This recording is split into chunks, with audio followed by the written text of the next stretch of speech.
Hello viewers, आप सबका स्वागत है फिनिक्स बी लीगल चैनल में। तो आज का जो वीडियो बनाई हूँ, ये मेरा एक शॉर्ट्स मैंने अपलोड किया था, जिसमें मैंने रेक्टिफिकेशन डीड के बारे पे हल्का सा बताया था। लेकिन मुझे इसमें इतने सारे सवाल पूछे गए कि मुझे लगा कि इन सवालों का जवाब तो एक एक करके देने से बेहतर होगा कि आप एक पूरा वीडियो ही बना दें, क्योंकि कुछ सवाल बड़े ही कॉम्प्लिकेटेड टाइप के ही थे।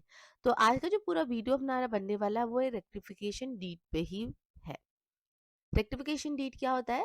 जब हम कोई भी तरह के इंस्ट्रूमेंट इंस्ट्रूमेंट क्या होता है? कोई भी तरह का सेल डीड, गिफ्ट डीड या कोई भी तरह का डॉक्यूमेंट हम करते हैं जो एग्जीक्यूट हम कर देते हैं, और उसमें कोई भी तरह की त्रुटि हो जाती है, कोई भी तरह की मिस्टेक हो जाती है, तो उसके लिए हमें एक रेक्टिफिकेशन डीड की जरूरत पड़ती है।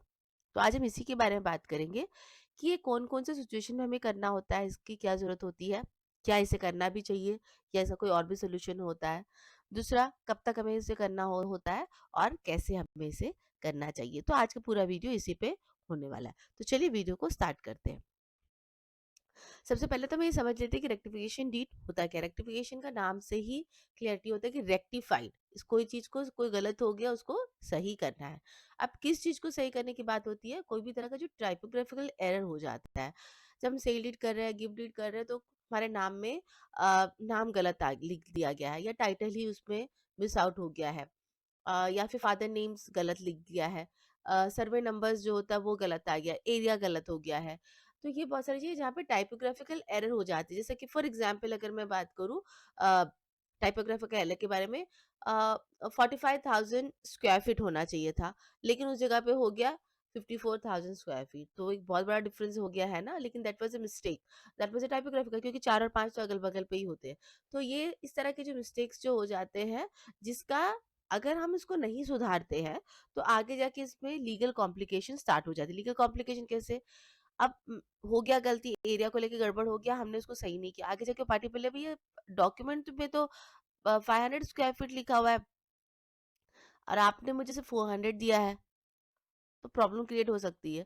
तो ये तो एक एग्जाम्पल था। तो लेकिन हाँ, ये आगे की कोई भी तरह के कॉम्प्लिकेशंस को हट कम करने के लिए या नहीं होने के लिए हमें रेक्टिफिकेशन डीड की जरूरत पड़ती है। खासकर ये जमीन से रिलेटेड जो डॉक्यूमेंट्स हमारे होते हैं, शायद सेल डीड हो गया, गिफ्ट डीड हो गया, विल हो गया, जो प्रॉपर्टी से रिलेटेड जो रहते हैं, और आगे जाके उसका हमें नाम चेंज करवाना होता है, नाम चढ़ाना होता है, तो उसमें हमारा डॉक्यूमेंट एकदम परफेक्ट होना चाहिए। क्योंकि खाली वही एक डॉक्यूमेंट यूज़ नहीं होता, उसके साथ में और भी अलाइड डॉक्यूमेंट्स यूज़ होते हैं। अगर नाम गलत हो गया तो आपका आईडी कार्ड में जो नाम है और जो आपका सेल डीड या गिफ्ट डीड में जो नाम अगर मैच नहीं करेगा, तो आपको आगे जाके क्या प्रॉब्लम क्रिएट हो सकता है। तो बेसिकली रेक्टिफिकेशन डीड वही होता है जहाँ पे कोई भी चीज़ का मिस्टेक हो गया, कोई भी instrument, sale deed, gift deed वगैरह जो भी होते हैं, विल वगैरह जो भी होते हैं, एग्रीमेंट्स, जिसमें कोई तरह का मिस्टेक हो गया है, टाइपोग्राफिकल मिस्टेक हो गया या एरर हो गया है, उसको सही कराने के लिए रेक्टिफिकेशन डीड करानी पड़ती है। तो हाउ मतलब कैसे करना है, क्या-क्या स्थिति में करना है, उससे पहले हम जान लेते हैं हमें इसे कब तक करना है, बिकॉज़ ये बहुत ही इंपॉर्टेंट फैक्टर होता है। देखिए, इस चीज़ का कोई एक लिमिटेशन पीरियड तो एज़ सच फिक्स नहीं हुआ है लिमिटेशन एक्ट के तहत में। लेकिन एक कॉमन बात होती है जहाँ पे भी टाइम लिमिट नहीं फिक्स होता है लिमिटेशन एक्ट के तहत में, तो एक बात बोली जाती है जल्द से जल्द। तो मोमेंट आपको पता चला है कि गड़बड़ हो गई है, तो आपको उसको तुरंत करना कराना चाहिए। अब आप बोलोगे नहीं मुझे तो 30 साल बाद पता चला, तो वो एक एक्सेप्टेबल चीज़ नहीं होती है। अ, ये माना जाता है कि विदिन 1 मंथ के अगर अगर आप अपना रेक्टिफाई कराते हो, तो वो ज़्यादा बेस्ट सिचुएशन होता है। लेकिन टाइम लिमिट ऐसा जिस पे कुछ ज़्यादा फिक्स हुआ नहीं है नहीं है, तो ये ओपन टू इंटरप्रिटेशन होता है। But as a legal lawyer मैं यही एडवाइस कर सकती हूँ कि जल्द से जल्द आपके पास आपका रजिस्टर्ड हो गया, आपके हाथ में डॉक्यूमेंट आ गया, आपने देखा यार इसमें मिस्टेक हो गया, आपको तुरंत उसके हिसाब से काम करना चाहिए। फटाफट आपको करना चाहिए रादर देन वेट करने के लिए। तो विदिन 1 मंथ अगर आप करो तो वो ज़्यादा बेहतर रहता है। अब बात आती है कैसे। देखिए, जो कैसे वाला या हाउ की बात होती है, इसमें समझने की बात होती है। इसमें 2 तरीका होता है करने का। एक तो होता है माइनर मिस्टेक और एक होता है आपका मेजर मिस्टेक। तो सबसे पहले मैं माइनर मिस्टेक की बात कर देती हूँ। माइनर मिस्टेक क्या है? आपके नाम के स्पेलिंग में बीच में कोई वर्ड्स में मिसिंग हो गया है या गलत आ गया है ना? अ, मधु एक नाम है, मधु के नाम में MADHU होना चाहिए था, मधु के नाम पे MAA और डबल एच करके आ गया। ये एक मैं एग्जाम्पल दे रही हूँ। तो ऐसी स्थिति में क्या होता है? ये एक माइनर मिस्टेक हो गया है, एक बहुत ही कॉमन सा टाइपोग्राफिकल एरर हुआ है ये। तो ऐसी स्थिति में क्या आप ये करोगे, अम, अम, रेक्टिफिकेशन डीड बनानी पड़ेगी बड़ी वाली? तो आंसर है उसका नहीं। अगर बहुत ही माइनर सा माइन्यूट मिस्टेक हुआ है, तो ऐसी स्थिति में आप अगर एक सिंपल एफिडेविट भी कर देते हो और उस एफिडेविट में आप डिटेल्स डाल देते हो कि एक्चुअल स्पेलिंग ये था, इस स्पेलिंग और जो सेल डीड हुआ उसमें ये स्पेलिंग लिखा गया और उसमें ये मिस्टेक हुआ है, माइनर होना चाहिए, मेजर नहीं होना चाहिए, ठीक है, तब आप एफिडेविट ही कर सकते हो। अब माइनर मेजर का भी मैं थोड़ा सा डिफरेंस बता देती हूँ। नाम से ही लेती हूँ।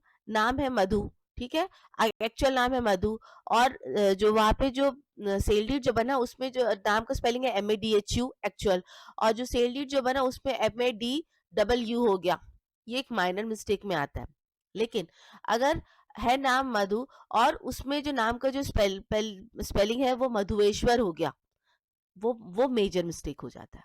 पूरा नाम ही चेंज हो गया है ना, खाली स्पेलिंग ही नहीं, पूरा नाम का प्रोनाउंसिएशन वगैरह सब चेंज हो गया, तो वो मेजर में आ जाता है। तो जब वो मेजर मिस्टेक्स में आ जाता है तब आपको उसमें रेक्टिफिकेशन डीड की जरूरत पड़ती है, जहाँ पे माइनर हुआ। अब देखिए ये माइनर है मेजर मिस्टेक है, ये कौन डिसाइड कर सकता है? इसके लिए हमेशा हम एडवाइस करें कि आप अपने कोई वकील को करिए जो आपको एक सही दिशा दे सकता है, क्योंकि आपको लग सकता है ये माइनर है, लेकिन वकील का नजरिया अलग होता है, तो वो उसको लगेगा कि नहीं ये मेजर मिस्टेक है। वैसे जब डॉक्यूमेंट्स की बात हो ही रही है तो मैं ये बोलना ज़रूर समझूँगी कि कोई भी तरह का अगर आपको डॉक्यूमेंट्स चाहिए, लीगली डॉक्यूमेंट्स चाहिए, तो आप मेरे जो वेबसाइट, अगर आप लॉयर हैं, तो आप मेरे जो वेबसाइट है फिनिक्स बी लीगल, उस पे जाकर आप ले सकते हैं। हमारा सारा जो डॉक्यूमेंट्स है वो रेडीमेड अवेलेबल रहता है। आप उसको डाउनलोड करके उसको यूज़ कर सकते हो। पर ये मैं लॉयर्स के लिए ही बोलना चाहूँगी। आम पब्लिक के लिए मैं ज़रूर बोलूँगी कि अपने लॉयर की मदद से ही कराएँ। तो ये हो गया एक, अगर माइनर मिस्टेक है तो सिर्फ एक सिंपल एफिडेविट करके उसका आप नोटराइजेशन करा के दोनों पार्टी का साइन करा के अब हो सकता है उसमें। दोनों पार्टी का नाम भी हो तो एक पार्टी का नाम का करा के हो सकता है। लेकिन अगर मेजर मिस्टेक हो गया है, सर्वे नंबर ही पूरा का पूरा गलत लिख दिया, that is a major mistake. Area जो है, दो is a typographical error, but उसका जो कॉन्सिक्वेंस जैसे मैंने बताया 45 का 54 हो गया, दिस में consider as a major mistake. आपको लगेगा माइनर है, ये तो टाइपोग्राफिकल एरर है, बिल्कुल है, लेकिन एरियाज है ना, बहुत इंपॉर्टेंट रोल प्ले कर देता है प्रॉपर्टी के केसेस में, that is a major mistake. तब आपको एक रेक्टिफिकेशन डीड करनी पड़ती है। और जो रेक्टिफिकेशन डीड जो करती है, ये आप कैसे करोगे? बकायदा उसका एक आपको डॉक्यूमेंट बनाना पड़ता है, स्टैम्प ड्यूटी लेके करना पड़ता है। स्टैम्प ड्यूटी कितनी लगती है? हर एक स्टेट का अलग होता है, ये बहुत ज़्यादा नहीं होता है, 100-500 के बीच का ही होता है स्टैम्प ड्यूटी होती है। किसी वकील की मदद से आपको रेक्टिफिकेशन डीड बनानी पड़ती है, उसमें वो पूरा डिटेल लिखता है कौन सा डॉक्यूमेंट में गलती हुआ है, उसका कब कब रजिस्ट्रेशन हुआ है इस डॉक्यूमेंट का, कहाँ-कहाँ पे गलती हुआ है, कौन से पैराग्राफ में गलती हुआ है, कौन सी लाइन में गलती हुआ है और क्या सही है। उसके बाद उसको उसको भी रजिस्ट्रेशन करवाना पड़ता है। तो नेक्स्ट टाइम आप कभी भी जब मेन डॉक्यूमेंट को जब कहीं पे भी आप दिखाओगे, तो उसके साथ-साथ में आपको रेक्टिफिकेशन डीड को भी साथ में जोड़ के दिखाना पड़ेगा, तभी आप उसका यूज़ सही तरीके से कर पाओगे। तो व्यूअर्स यही था आज का रेक्टिफिकेशन डीड के बारे में। बहुत ज़्यादा तो आज की इसमें मतलब केस लॉस वगैरह पे बस बताना मैं ज़रूरी नहीं समझती, क्योंकि ये थोड़ा-सा एक तरह से बोला जाए तो ये आम लोगों के साथ में बहुत बार हो जाता है। जब आप करेक्ट स्पेलिंग वगैरह नहीं देते हो या फिर टाइपिंग में ही कुछ हो जाती है, एरर होती है, ये बहुत कॉमन मिस्टेक होती है। तो लोगों को रहता है कि खाली मैं एफिडेविट कराऊँ या फिर मैं अ रेक्टिफिकेशन डीड कराओ। एक चीज और जरूर बताना चाहूंगी कि रेक्टिफिकेशन डीड और कैंसिलेशन डीड दोनों में भी फर्क होता है। रेक्टिफिकेशन डीड क्या होता है? कोई चीज का मिस्टेक हुआ है उसको रेक्टिफाई, उसको सही कराने के लिए होता है। कैंसिलेशन डीड क्या होता है? कोई एक पूरा डॉक्यूमेंट बन गया है, उस पूरा डॉक्यूमेंट को ही आप कैंसिल करा रहे हो। तो मेरे एक व्यूवर्स ने पूछा था कि मैंने प्रॉपर्टी खरीदा, उसमें मेरे वाइफ का नाम भी चढ़ गया है, तो मुझे अपने वाइफ का नाम हटाना है, तो क्या मैं रेक्टिफिकेशन डीड कर सकता हूँ? नहीं, आप रेक्टिफिकेशन डीड नहीं कर सकते हो, आपको कैंसिलेशन डीड करना पड़ेगा, है ना? क्योंकि यहाँ पे रेक्टिफिकेशन कोई मिस्टेक नहीं हुआ है, आप कोई टाइपोग्राफिकल एरर टाइप का नहीं हुआ है, यहाँ पे तो नाम प्रॉपर आपने चढ़ाया है। आपको अब उसका नाम हटाना है तो आपको कैंसिलेशन डीड के लिए करना पड़ेगा, और उसमें भी इतना इजीली वो नहीं होता, उसको प्रॉपर प्रोसेस करना पड़ता है। तो होप व्यूअर्स आपको आज का मेरा वीडियो अच्छा लगा है। अगर अच्छा लगा है तो लाइक शेयर सब्सक्राइब जरूर कीजिएगा। Thank you so much for watching my video.